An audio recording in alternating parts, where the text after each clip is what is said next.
안녕하세요. 위드TV의 한성호 원장입니다. 피부질환에 있어서 가장 힘든 증상이 뭘까요? 아마 가려움일 것 같습니다. 이번 시간에는 피부 질환에 따른 가려움의 특징, 그런 것들에 대해서 세부적으로 좀 알아보는 시간을 갖도록 하겠습니다.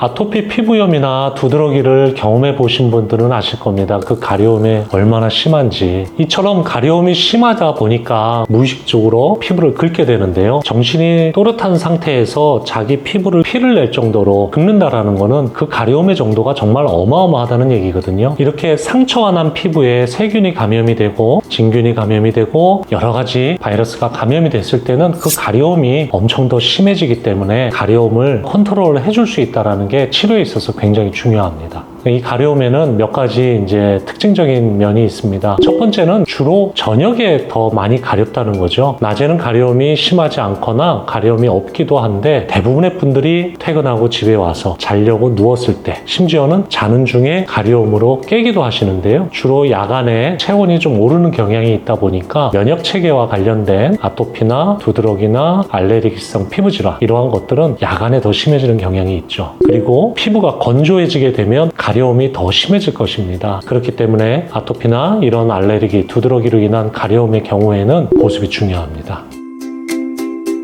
건선은 사실 그렇게 가려움이 심한 질환은 아니에요. 예를 들어서 아토피로 인한 가려움이 10이라면 건선으로 인해서 가려움을 호소하는 경우에는 한 2에서 3? 이 정도가 되게 됩니다. 그런데 최근에는 이 건선 환자분들이 알러지를 같이 가지고 있는 경우들이 많이 있습니다. 이런 것들을 겸하여 가지고 있는 경우에는 건선 환자임에도 불구하고 가려움이 7, 8 정도까지 올라가게 되죠. 그래서 이 환자분이 알러지나 아토피나 이런 것들을 가지고 있는지 분별을 하는 것이 굉장히 중요합니다. 건선 환자분들 같은 경우에는 가려움을 호소하는 부위들이 좀 다르죠. 관절 바깥의 부위나 어떤 마찰이 많이 일어나거나 많이 노출되는 부위, 이런 부위들 중심으로 가려움을 많이 호소하게 되는데요. 건선 환자들은 또 그런 부위들이 피부 건조함을 많이 동반하게 되죠. 따라서 건선 환자분들도 피부의 보습을 충분히 해주는 것들이 가려움을 완화시키는 굉장히 중요한 관리가 됩니다. 그 외에도 아주 심한 가려움을 주 증상으로 가지고 있는 질환들이 몇 가지 있는데요. 대표적으로 습진 증상이라든지 요즘 여름철에 땀이 날 때 좀 심해지는 한포진, 또 지루성 피부염 같은 경우에도 가려움을 심하게 호소하는 환자분들이 있죠.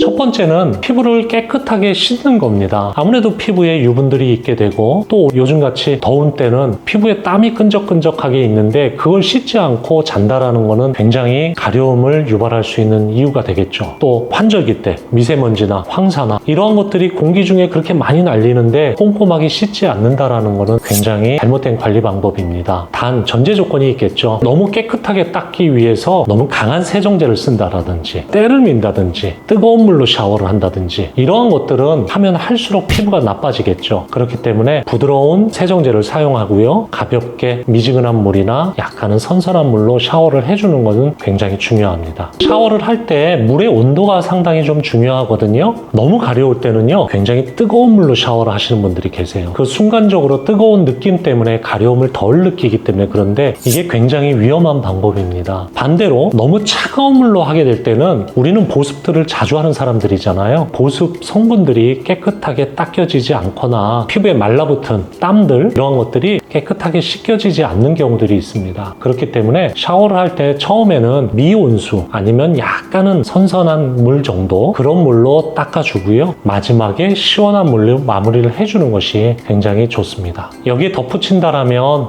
샤워를 하고 나서 보습을 하는 것은 굉장히 중요한데요. 한번 보습을 할 때 굉장히 두껍게 하시는 분들이 계세요. 근데 그런 경우에는 날씨가 덥기 때문에 땀이 나게 되고, 그렇게 되면 이 보습제가 땀이 엉겨 붙어서 땅구멍을 막다 보니까 피부 트러블을 일으키는 경우들이 굉장히 많습니다. 보습을 많이 한다는 게 적정량을 자주 한다는 것입니다. 또 하나 중요한 것이 수분을 충분히 섭취를 하는 거죠. 피부가 건조한 만큼 몸 안에서도 많이 건조하기 때문에 수분을 충분히 섭취를 해주는 것이 중요합니다. 요즘 같은 여름에도 우리가 땀을 통해서 자꾸 피부에 수분을 빼앗기기 때문에 수분을 충분히 섭취를 해주는 것이 좋은데요. 냉커피나 음료수를 통해서 수분을 섭취하는 경우들이 많은데요. 사실 그런 것들이 그렇게 바람직하지는 못합니다. 커피에 들어있는 카페인 성분이나 이런 것들이 자꾸 피부를 민감하게 만들 수도 있고요. 오히려 이뇨작용을 일으킬 수도 있고요. 또 음료수를 통해서 섭취되는 당분이나 여러 가지 다른 이제 성분들이 자꾸 섭취가 되는데, 그러한 것들보다는 사실 제가 권해드릴 때는 말 그대로 물 성분을 충분히 섭취하고, 이러한 것들이 피부 관리하는 데 있어서 굉장히 중요합니다. 피부의 가려움증이 굉장히 오랫동안 지속이 된다면 이건 분명히 무슨 문제가 있는 거겠죠. 원인을 아는 게 굉장히 중요합니다. 단순히 관리로 통해서 좋아지는 피부의 가려움증도 있겠지만 어떤 병으로 인해서 가려움증이 일어나는지를 분별해 주는 것이 좋습니다. 그 병이 피부 질환일 수도 있고요. 간이 안 좋아도 당뇨나 혈압이나 어떤 만성적인 질환으로 인해서 합병증으로 가려움을 유발하는 경우들도 많이 있거든요. 이런 피부에 가려움증이 오래될 때는 반드시 정확한 진단을 받는 것이 중요합니다. 그렇기 때문에 저희 위드에서는 가려움의 원인이 어떠한 것인지를 정확하게 판단을 하죠. 검사를 통해서 모든 가려움의 원인을 다 찾을 수는 없겠지만, 그래도 우리가 대표적으로 가려움을 유발하는 알레르기 항원이 있다면 검사를 통해서 그거를 회피해 주는 것이 좋습니다. 또 질병으로 인해서 일어나게 되는 가려움증이라면 반드시 그 질환을 치료하는 것이 굉장히 중요하겠죠. 또 반면에 우리 몸 안에서의 오장육부의 균형이나 이런 것들에 문제가 생겼을 때, 또 어떤 체질적인 원인으로 인해서 가려움이 증가될 때, 이런 것들을 한방적인 치료 방법을 또 통해서 해결해 줄 수 있게 되죠. 보통 가려움을 호소하는 경우에는 여러 가지 복합적인 요인들을 같이 가지고 있는 경우가 대부분입니다. 그렇기 때문에 한방적인 치료 방법, 또 양방적인 치료 방법, 현대의학적인 검사의 방법, 이런 것들을 통해서 종합적으로 진단을 하고 그에 맞는 체계적인 치료 방법을 통한다면 사실 대부분의 가려움들은 해결될 수 있습니다. 이번 시간에는 가려움에 대해서 좀 알아봤는데요. 더운 여름철에 이런 가려움 때문에 더 이상 고통받지 마시고 정확하게 진찰 받으시고 거기에 대해서 치료받고 상쾌하게 지낼 수 있기를 바라겠습니다.